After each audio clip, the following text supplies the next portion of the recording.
The Trump administration is flailing. They are losing ground left and right, and their disapproval has never been higher. So why are they doubling down on the most egregious and unpopular policies? Why are they not doing anything to prosecute the powerful people who are in the Epstein files? Why are they doing nothing to regain any amount of public favor? Well, the answer is simple, dear audience, because they know they've already lost.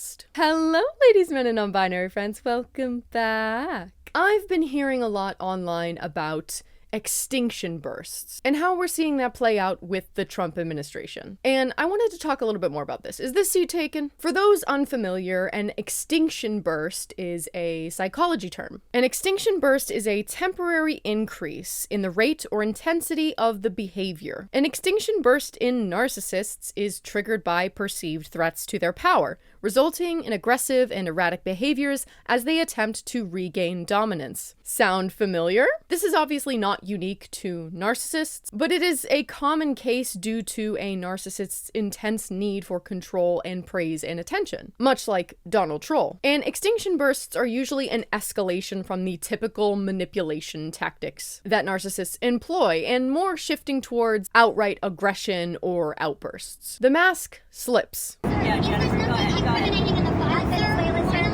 Quiet. Make sure you guys don't cut the tape. Make sure the interview is out in full. Yeah, we're doing it. Yeah. You said if it's not out in full, we'll sue your ass off.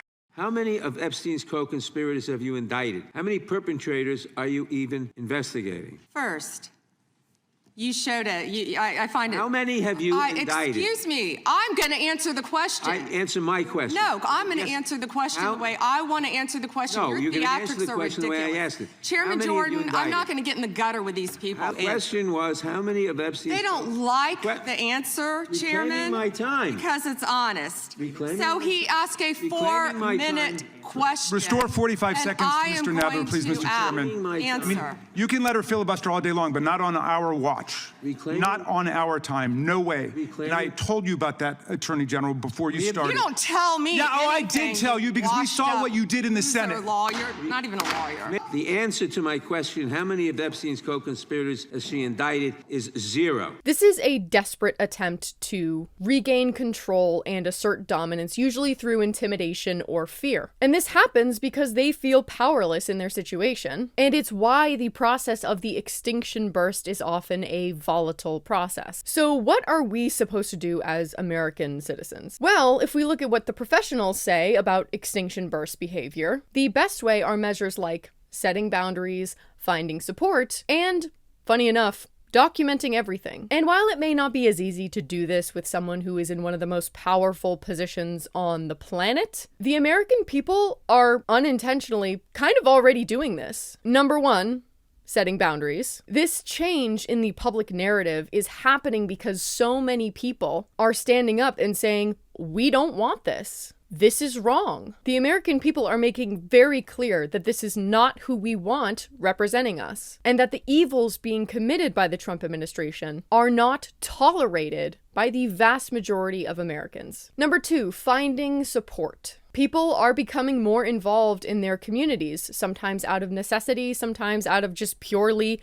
empathy and wanting to contribute and wanting to help. This process of reconnecting with community, contributing, volunteering, and just looking out for each other are ways that we all are finding support. Number three, document everything. Despite large news organizations' best effort to censor stories and even shift the narrative in favor of Donald Troll, in the age of technology, it is only a matter of time before the truth reveals itself, and we've seen that unfold with a variety of stories coming out over the past few months. How the Department of Homeland Security has tried to spin stories and turn victims into domestic terrorists, when the actual footage shows who the real criminals are. We're going to talk a little bit more about this later in the video. But first, I'd like to thank Aura for sponsoring this video. I don't know about you, but I don't trust my government to protect my personal information online. It is alarming how much of our data is just out there for the world to see. And perhaps even scarier how much data brokers will pay for it. In fact, the global data broker market has been predicted to reach over $600 billion by 2030. I don't know about you, but I don't want to make it any easier for them to know all of my private info. I've been a partner with Aura for a while. When they first reached out, I tried their product and it had way more features than I was expecting. I am so used to the things that I pay for doing the bare minimum, or making me pay for different add-ons to get the thing that I actually wanted in the first place. But Aura has literally everything that you will need to protect your personal information online. It's the best VPN on the market, surpassing their competitors in protection and value. They protect your privacy by identifying data brokers selling your info, and takes care of the hard part, automatically removing your info from these sites and keeping it off. They have your real-time credit score, and they can freeze your credit so no one can open credit cards in your name without you knowing. They can see if any of your emails or passwords have been leaked on the dark web. They even have real-time alerts if your data has been compromised, including your bank accounts. And if anything does happen, Aura includes a $5 million identity theft insurance protection. And they have US fraud experts available 24/7. There's a lot more, but I'll let you find that out for yourself. Go to aura.com/happypancake to try Aura 2 weeks for free. And there will be plenty of time for Aura to find out if any of your personal data has been exposed. So stop leaving yourself vulnerable to data breaches. Click the link in my description or the QR code on screen to get a 14-day free trial. Thank you to Aura for sponsoring this video, and thank you to you for giving it a try. If you'd like to support my channel and help me continue what I do here, supporting my sponsors is the best way to support me. Like I said, I've partnered with Aura for a long time. They're a wonderful company. I really enjoy working with them, so give them some love. Now back to the video. So what does this extinction burst look like in real time? Well, the Trump administration and the Republicans that have sided with him are doing anything they can to change the tide. And many of these desperate attempts have outright failed already. Their attempts to gerrymander to gain more seats in their special elections has already failed. Republicans are losing special elections left and fucking right, bitch. They are losing seats in deep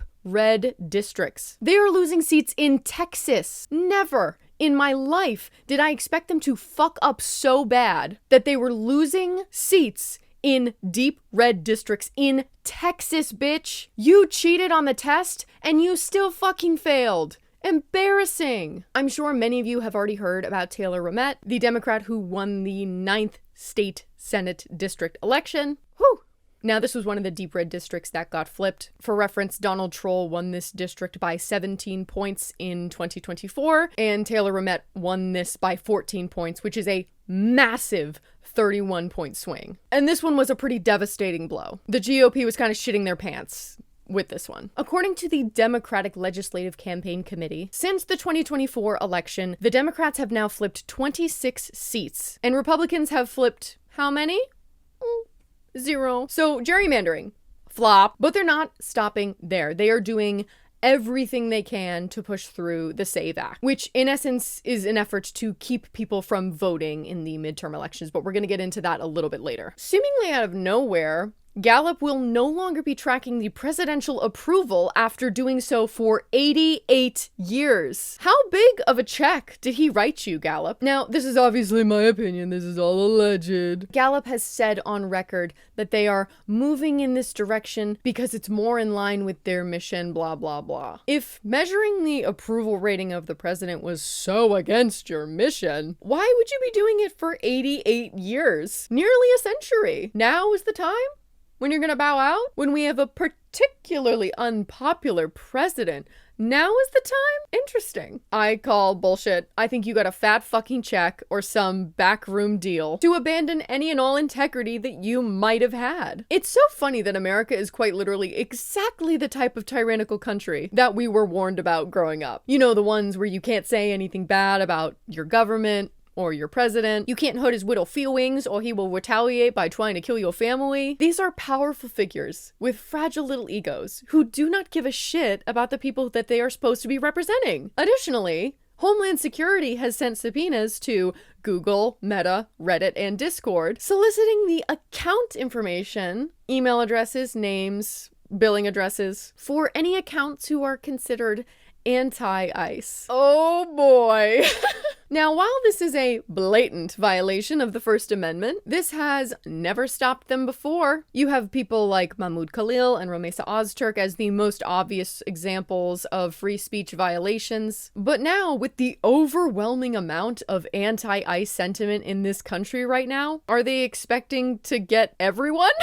You would need to get a list of like 90% of the population at this point. It probably would be faster to find people who were pro-ICE. Sorry, I shouldn't be giving them any ideas. Now, this article specified that there were hundreds of subpoenas. So I imagine that if they are actually legitimately doing this, they are going for more prominent voices in this movement. But that being said, this reads to me like a chicken shit intimidation tactic more than anything. This was an anonymous tip from multiple officials inside DHS. Yeah, the New York Times is reporting that, according to a couple of anonymous government officials, Kristi Noem's DHS has sent administrative subpoenas to Google, Reddit, Meta, and Discord, requesting identifying information such as names and addresses for any accounts that are posting ICE locations or other anti-ICE content, which is not only another step forward for Peter Thiel's mass surveillance state, but also a huge violation of First Amendment rights, since the DHS obviously wants this information to try and terrorize the owners of those accounts. So of course, Google, Meta, and Reddit are confirmed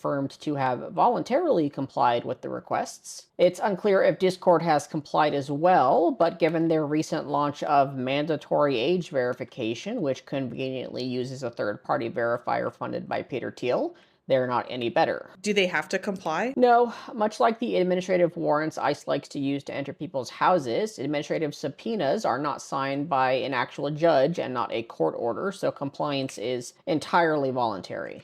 And even if it wasn't, it's not like large corporations like Google and Meta couldn't fight it in court if they wanted to, but obviously they don't. These are the same companies that have donated millions to the Trump administration. Mass surveillance is exactly what they want, both as a means to control the masses and also profit off of them through ad revenue. But yeah, considering that this is the same organization who failed to properly black out the Epstein files to the point where people were just downloading PDFs and highlighting over them and reading all the words, I don't really have the most faith that they're going to be successful in this endeavor. Now, with all of this turmoil and flailing and violence being enacted in an attempt to regain power and control, despite the intimidation tactics, despite the fear-mongering, people are still fighting back. Trump continues to lose in the courts, and though it may not seem like it because most of what we see are the headlines about these horrible things and not how these stories eventually conclude, I'll fill you in on some of the losses that have happened in the past few weeks. You know, just doing my part. Federal judge strikes down large parts of Trump's mass detention policies for migrants. So this is a Fox News article that actually talked about this. And in the article, they try to build it up like this judge doing this is a really scary thing. But then when they actually talk about what this ruling means, it is literally one line in the entire article that just says, this ruling could block mass deportations and guarantee bond hearings for many non-criminal migrant detainees. Oh no, what a nightmare. The justice system working as intended. Anyway, I got a giggle out of that one. Next up, a federal judge knocks down Trump efforts to tighten voter citizenship rules. So this was a federal judge blocking Trump's executive order that would require voters to provide proof of citizenship when they register to vote. We love to see it. Another federal judge in Chicago blocked the Trump administration from cutting $600 million in public health funding in 4 states, coincidentally run by Democrats. I wonder why he would do something like that. But it couldn't just be blatant corruption, right? No, impossible. And just last month, you have another federal judge blocking a $10 billion freeze on federal funds for childcare and family assistance in, oh my gosh, again, 5 Democrat-led states. Someone must be messing up the paperwork here or something.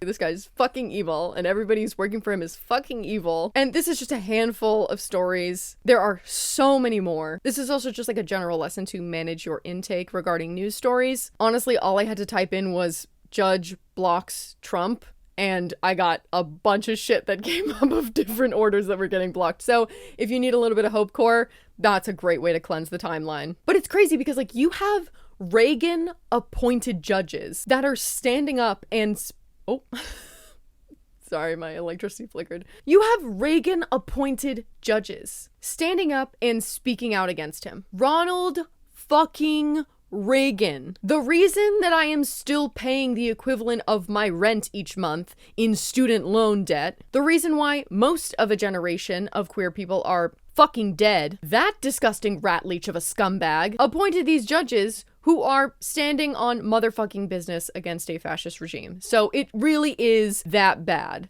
that even people appointed by Ronald fucking Reagan are doing the right thing. And this isn't even mentioning the people who are standing up to ICE. People are still protesting and being killed by ICE in Minnesota, even though it's not really being covered anymore. It is still happening. But these communities are standing together and pushing and pushing and pushing ICE to get out of their fucking neighborhoods. And goddamn it, I love them for it. According to YouGov, nearly half of all Americans support the abolishment of ICE. 47%. That is so wild. Growing up, like in a post 9/11, like very early post 9/11 world, I never could have imagined this. And yet here we fucking are. People are so fucking done with this criminal organization operating with complete impunity. Even the Democrats are jumping in. They are filing articles of impeachment against Kristi Noem. Pam Bondi is being dragged through the mud by both Democrats and Republicans after her handling of the Epstein files. You're one of the worst attorney generals in our history and an instrument of Donald Trump's lawless authoritarian agenda, and I'm glad the American people are seeing who you are, how you act, and the lack of good values. You weaponize the Department of Justice to target immigrants, working families, and anyone that Trump deems an enemy of the state, all to protect real powerful criminals, including in your administration. Democratic colleagues have focused on your cover-up of the Epstein files and your passion for protecting pedophiles and child traffickers. I'm not going to ask any questions of this witness because this witness has revealed that she has no intentions of answering questions. But instead, I'm going to ask some very basic questions really quickly of my colleague, Becca Balint, if she will answer right or wrong, raping children. Wrong. Right or wrong, killing random citizens. Definitely wrong. Right or wrong, enriching yourself as the sitting president of the United States. Definitely wrong. Okay, thank you, because I probably never would have got that with our witness. Our witness who somehow is a lawyer but does not understand how it works with witnesses. Donald Trump is in the files thousands of times and nothing is happening and people are fucking angry. Even Marjorie Taylor Greene is jumping ship and calling Trump out over the Epstein files. There were only 4 Republicans, only 4 of us that signed that discharge petition. We were getting pressure from the White House. We were getting pressure from the speaker. Take your name off this discharge petition. And we're like, why? This is the ultimate way to take it to the deep state and expose a whole criminal cabal of rich, powerful elites that I believe control everything. And guess what? Come to find out they do. And then one day I get a phone call from the president in September. And he is so mad at me, chewing me out for signing my name on Thomas Massey's discharge petition to release the Epstein files. And he tells me on this phone call, he's like, Marjorie, my friends will get hurt. The ship is fucking sinking and they are doing everything they can to just hold on a little longer. Because deep down, they know after this, their careers are fucking done. But that only happens if we keep up this fucking energy. Probably the most recent and most egregious form of censorship is the FCC interfering with Stephen Colbert's interview of James Tallarico. Colbert exposed the Trump administration for their censorship. His parent company CBS, under their new ownership and leadership, is just doing propaganda for the state at this point. If you want to learn more about that, I have a video about it in the description below. They have bent the knee to the Trump administration at nearly every fucking turn. CBS News stopped the Stephen Colbert interview with Texas State Rep James Tallarico, one of the Democratic candidates for Texas State Senate, from airing. They also told him that he was not allowed to talk about the fact that they stopped the interview. And instead of rolling over, he said, fuck it, and exposed them. What are they gonna do? Cancel his show? So he put the interview on YouTube and it now has over 8 million views in less than 3 days. This is the party that ran against cancel culture. And now they're trying to control what we watch, what we say, what we read. And this is the most dangerous kind of cancel culture, the kind that comes from the top. They went after The View because I went on there. They went after Jimmy Kimmel for telling a joke they didn't like. They went after you for telling the truth about Paramount's bribe to Donald Trump. Corporate media executives are selling out the First Amendment to curry favor with corrupt politicians. And a threat to any of our First Amendment rights is a threat to all of our First Amendment rights. They want us talking about furries and bathrooms, so we don't realize that they are picking our pockets, that they are closing our schools, they are gutting our healthcare, and they are raising taxes on all of us while they cut taxes for their billionaire donors. The culture wars are a smokescreen because the real fight in this country is not left versus right, it's top versus bottom. And this has now become a much larger story and increased James Tallarico's visibility and popularity and support just 2 weeks before these elections. Democrats, liberals, and leftists across the nation have been activated by this outrage and are using that to elevate and support James Tallarico. And it's clear to me that the reason that they did this is because Trump is afraid that Texas is going to turn blue. That much is obvious. They are so desperate to keep control, and they know that they don't have the juice for it. They know they don't have public favor. And in their desperation, they are continuing to make these slip-ups. The only thing that we can rely on in this administration is that, one, they're fucking evil, and two, they're fucking stupid. Now, I want to talk briefly about the SAVE Act, because this is genuinely something that I am worried about. This recently passed in the House and has moved on to the Senate, and is another glaring example of the Trump administration's attempts to keep people from voting in November. The Save America Act positions itself as an election security bill, with SAVE standing for Safeguard American Voter Eligibility. Of note, safeguarding voter eligibility is not what this bill does. What this bill does, as written, is that any time that anyone needs to go register to vote, they must physically present proof of their U.S. citizenship to a government official. When I say proof of citizenship, I mean strict requirements that prove that you were born as a U.S. citizen or on U.S. soil. That doesn't include driver's licenses or most existing government IDs, including Real ID. Real IDs will count, but only if they specifically list you as a citizen,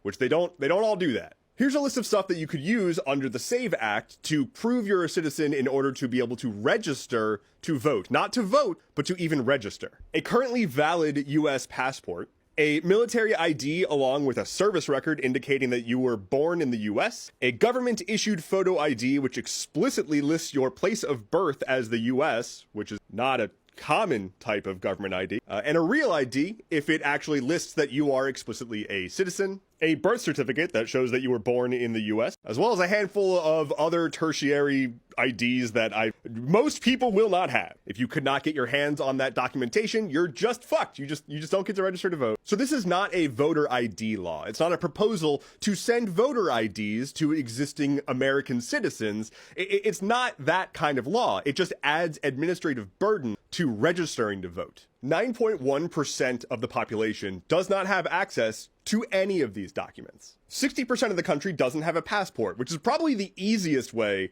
to get a document that proves your citizenship. And that's not to say that getting a passport's easy. That's the problem. And then, of course, shenanigans with changing your name. If you got married and you changed your last name and it no longer matches your birth certificate, that could cause a problem. And then not to mention that this administration's been cracking down on stuff like transgender people getting passports by refusing to let them have an X on their passport as a gender and forcing them to choose M or F or forcing them to use a specific name. Essentially, they're saying if you want to register to vote, you need to have an obscure document, and we're going to make it harder to get those obscure documents. All of this is done exclusively to keep people from voting against this administration. It is voter disenfranchisement, and it is so blatantly obvious. Do you know how many cases of voter fraud have been recorded in this country? There are less than 100 voter fraud cases in this country since 1982. 99 cases. 99 cases since 1982. There is no reason for this legislation. There is no need for this. This is a bad solution to a made-up problem, as is most of the legislation that has come out of the Conservative Party. And as with any problems being pushed out by conservative campaigns, they do not exist. They are not problems. They are distractions designed to make people angry, and I'll say it, stupid people angry. Because if you look at any of these talking points for more than 5 seconds, if you find a source outside of Fox News that talks about it, if you find any sort of third-party data from a reputable source on any of these topics, trans issues, immigration, universal healthcare, taxing the wealthy, you will see that conservative policies and the conservative culture war is a house of fucking cards. And now that everybody is suffering, everybody's having a bad time, no one can pay their fucking bills, they don't have anything else to hide behind because none of these policies have actually made people's lives any better. None of this culture war bullshit is actually based in any fact or logic. They are all fear-based and made-up scenarios designed to get people fired up. It's all fucking bullshit. And there are people that, when talking about the SAVE Act, they're gonna say, they can't do that, it's against the law, it's a poll tax. And while I think, yes, sure, this is a worthy point to point out, we already know that this administration doesn't follow the fucking law. Ever. They are all fucking criminals. They are violent offenders. We need to continue being loud about this, and we do need the Democrats to be fucking loud about this. This cannot fucking pass. I have the link to the 5 Calls app in the description below where you can call your representatives, leave a message in their DC office and their local office. This is such fucking bullshit that we even have to do this, but just do it. So when does it end? I've talked a lot in this video about the Trump administration's attempt to further enact violence onto Americans, their attempts to further dismantle democracy, and how in many cases they have failed, but also in many cases they have continued successfully to enact this violence. So when will this end? The truth is, I don't have a straight answer for you. I wish I did. I do not. Because this doesn't just end with the Trump administration. Hell, it didn't even start with the Trump administration. Like it or not, this is how America has always been. This is just a new experience for white people. The violence, the censorship, the stripping of basic human rights, the torture, the unlawful imprisonment. This has always been the case for Black and brown people in this country. I mean, fuck, if we go back less than 100 years, this was literally happening to the Japanese people who were living in the United States during World War II. And if we're actually going to create a better world, we need to start with these groups in mind. We cannot just go back to having brunch after this. We need a radical overhaul of our government and the people in charge, the people in power. We need to build a country that serves everyone, or we will always end up back here. And that's a scary thought, but that's the reality. So what can we do? Well, one way we can fight this is by supporting genuinely progressive candidates. Now don't click away. Voting is obviously not the only thing we should be doing, but we need to support progressive candidates, genuine progressives. No more centrists, no more softball Democrats, no more establishment Democrats. We need candidates like Zohran Mamdani. People who run on the issues that we actually fucking need to care about, and someone who's willing to take action in protecting the most marginalized groups. And I know the reality is that we cannot just vote our way out of this. There is so much work that needs to be done even on the individual level. I, for one, am in support of bringing back public shaming for anyone who is not able to have a level of basic fucking human decency and empathy to those of different races, genders, and backgrounds. The propaganda and willful ignorance and intentional misunderstanding, choosing to ignore the facts that are right in front of you. That entire framework needs to be abolished, demolished, admonished. We need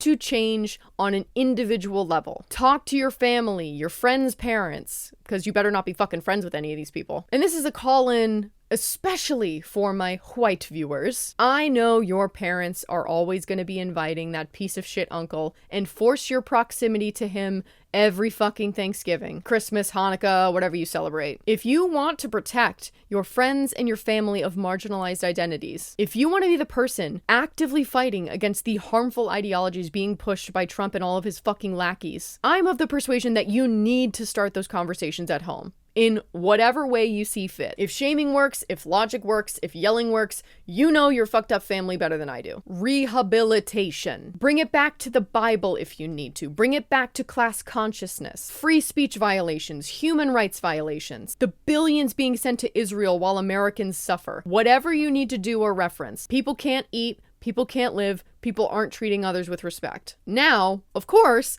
there also needs to be systemic change because we live in a society with a government, and the actions of our government do have tangible effects on the way that we are living our lives. That much is very clear. We are seeing it right now. Voting fucking matters. It's not the only thing, but it's still a pretty fucking important thing. Since the success of Zohran Mamdani's campaign, there has been a surge in progressive candidates across the country. Young people with progressive ideas who want to make the country better. Find out when your Democratic primary is if you have one in your area. If you don't have a primary, get educated on the progressive candidates that are running for your election in November. The Majority Report I've found is a really great way that I've been able to stay updated on progressive candidates. Head in the Office will occasionally cover that as well, but also it's a simple Google search. You can look up the issues yourself. I believe in harm reduction voting, but most of the people who are white and middle class in this country would rather stay home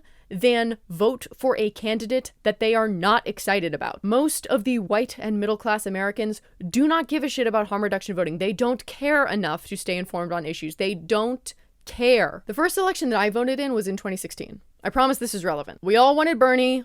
We got Hillary, and nobody fucking liked her. She represented the establishment, she represented the wealthy, she represented those who were wildly out of touch leading our country. And that's why so many people voted for Trump. Unfortunately, this is also what happened with Harris. The only reason why Joe Biden got elected is because it was after 4 terrible years under Trump. There is no actual progress under establishment Dems. In fact, all they seem to be doing is pushing people further right because people want radical change. And we all knew that blue no matter who was bullshit back when Zoran was clearly the front runner over Cuomo and the Democrats refused to support him. It was only in the last few weeks, literally right before the election, when the establishment Dems even attempted to offer any sort of support or endorsement. They want to protect their own and their corporate donors. If we really want to undo everything that is wrong in this country, everything that this administration has done, and pave the way for a better world, we need